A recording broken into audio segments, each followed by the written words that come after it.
Good evening, everyone. I'm Karthik, Assistant Professor from Mechanical Engineering Department in SNS College of Technology. In previous videos, we have seen many case studies due to about fatigue failures that occurs at the automobiles or in the high-speed machines. As like that, this is the another case study. We are going to see about the fatigue failure that happens at the drive shaft of a boat which is sailing at the West Canadian coast.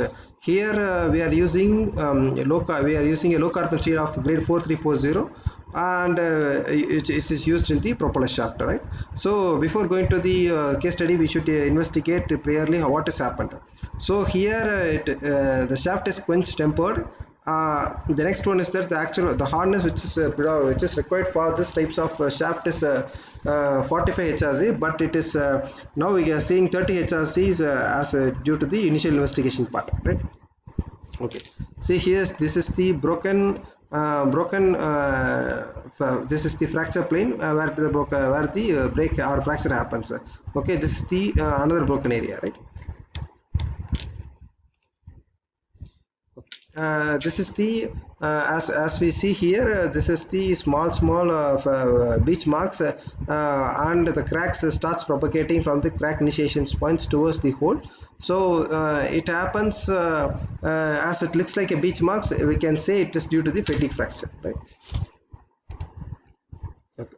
As a procedure, we should have three types of three characterization should be done for before approaching into the problem. The first one is chemical composition, second one is mechanical characterization, third one is metallurgical characterization.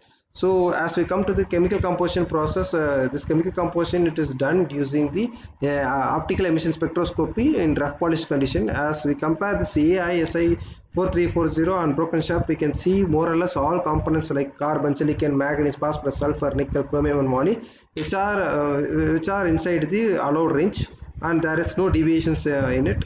When coming to the tensile part, which is mechanical testing, you can see the yield strength, tensile strength, the elongation, which is when we compare the 4340 standard shaft, standard specimen and the broken shaft, it is more or less same. There is no big difference. But when we come into the harness part, it is and the average result we obtained is 30 HRC for this 4340 broken shaft. It is taken using the Rockwell C scale, but it is should be actually by 45 HRC in order to have the resistance towards cracking. So this is the microstructure examinations which is done, and it is formed. It is seen that it is a tempered martensite on the HN we are using is nitinol with 3% and 3% 3% nitol agent, right? So in this picture, you can easily see this rectangular markings indicates that this is the crack initiation point at the surfaces, and this blue color marking, this light blue color marking, is the crack propagated area, crack propagated region. From the crack initiation region, the crack is propagated towards the end, and this blue color box which indicates that this is the final fracture area, where we can see some beach marks which is seen in the during the visual inspection, right? Okay.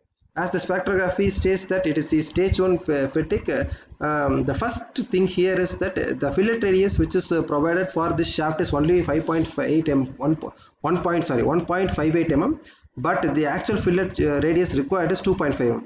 So this difference it is around 0.5 it is 1 mm, right? It's a difference is 1 mm fillet radius difference. So this fillet radius difference will act as the highest stress concentration area. This stress concentration area will act as a stress raiser and also helps the crack to propagate. And this ratchet marks which is formed as a sharp cracks, and it is originated on the planes, which is due to the maximum shear stress. As the spectrographic analysis says that the first stage of propagation is produced to the high cycle fatigue. The first stage is due to high cycle fatigue. Why it is means that here number of cycles are high, but stress level is low. But on the other hand, after certain time, we can see this high cycle fatigue is changed out to low cycle fatigue, where number of cycles are low, but this number of stress level is high. So this crack propagations is temporary.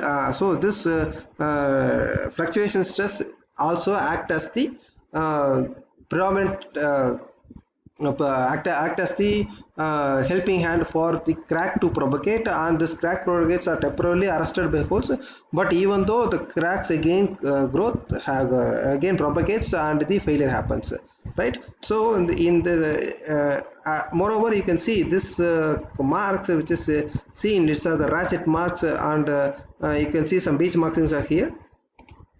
So see, this is the crack which is formed from the crack which is formed, and this is the initiating area. So this is the initiating area, from there the crack forms. Okay, so at the end you can see some beach marks. So this beach marks confirms, says that this is due to the fatigue, and also we can see the stress riser, which is the fillet, which is the less fillet radius fillet. Okay, and as we come to the conclusion part, we can see this shaft broken due to the rotating bending fatigue, and also due to the less fillet radius, which is 1.5 mm, which but actually should be 2.5 mm by design, which act as stress riser. And also you can see the fatigue for the optimum fatigue, the HRC, that is hardness Rockwell's HRC should be 45, but it is only 30. So in order to improve this endurance, we can say in order to avoid the crack in the future, we can say the endurance limit should be improved. Endurance limit should be improved, and also the fatigue resistance should be improved. So and also you should avoid the stress rises at any part. Okay, so thank you.